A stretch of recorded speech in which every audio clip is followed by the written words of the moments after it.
J'espère que ça va. C'est une vidéo rapide pour donner plus ample information pour pouvoir améliorer son trading. Toujours basé sur JPY. On est vendredi, donc là les choses vont un peu plus vite. Les choses se sont précisées sur la session asiatique depuis cette nuit. Et donc quelques informations pour pouvoir aider à comprendre. Alors sur la gauche, comme d'habitude, le JPY Basket. Sur la droite, GBP JPY. JPY Basket, comme dit précédemment, c'est donc l'agglomération de toutes les paires tradant contre le JPY. Et à droite, j'ai juste gardé la paire JBP JPY. J'ai laissé un trade, ce n'est pas un trade qui est en cours, c'est juste le robot qui est lancé. En gros, ici, c'est la position qui a été prise. Et je voudrais juste vous montrer ce que mon robot a fait. Euh, donc on peut voir que depuis hier jeudi, il y a eu une baisse de JPY puis après une hausse. Ce que j'ai mis ici en rouge à 7000, c'est le niveau de volume maximum qu'il a pu avoir précédemment et qui est important pour pouvoir comprendre la précédente hausse qui a eu lieu. Donc il y a juste à capter que tout simplement si ce niveau-ci est un niveau où où est-ce que le marché est remonté, et après si ce même niveau est un niveau qui a été dépassé, tout simplement, il y a juste à attendre à voir comment est-ce que le marché va réagir autour de cela. Donc, soit il ne passe pas là, soit il passe ici, ou soit il reviendra ici à la baisse, soit il butera pour aller à la hausse, et ainsi de suite. Donc, on verra pour le reste de la session. Et basé sur ces informations-ci, donc au plus bas de la session anglaise, américaine du moins pour hier, correspondait donc au plus haut sur GBP JPY. Que, comme d'habitude, c'est tout simplement en effet inverse. Maintenant, il y a quelque chose de particulier sur GBP JPY, c'est que le niveau maximum des transactions était à ce prix-là, 182 407. Et donc, on peut voir que c'est ce prix-ci sur lequel le marché a buté cette nuit. Donc, hier, autour de la session américaine, cette nuit, session asiatique, session anglaise, ça continue à se préciser. Et début de la session américaine, c'est ce prix ici également que c'est précisé. Et donc après, donc le marché a buté et part à la baisse.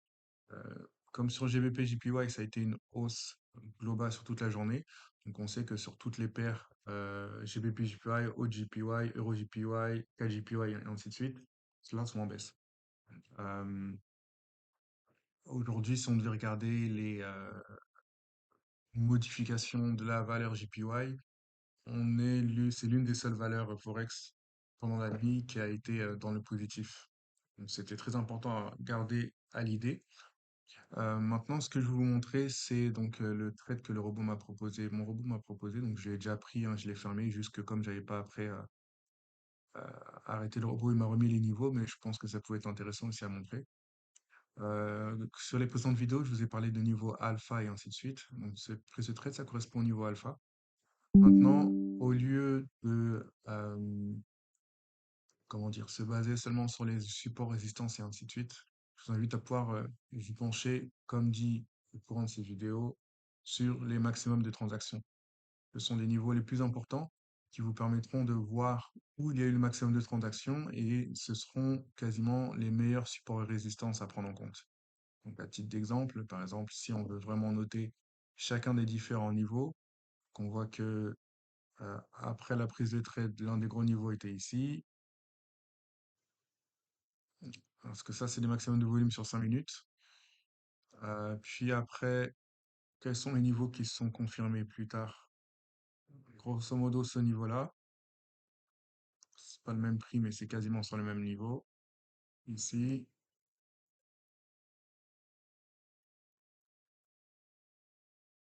voilà. Puis après, il y a un niveau ici. Après, grosso modo, un autre niveau ici.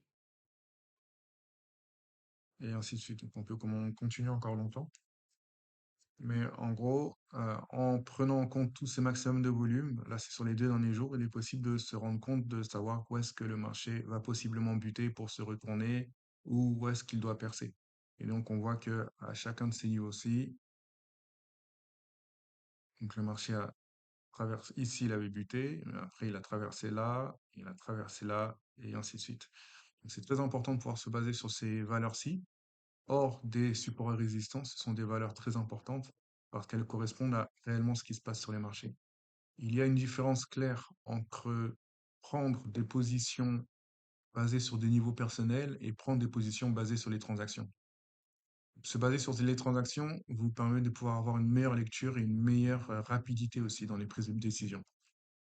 Par exemple, ici c'était le niveau de maximum de transaction, le robot lui prend le trade ici, mais ici c'était le meilleur niveau pour pouvoir prendre un trade. Et on peut voir que les bougies réagissent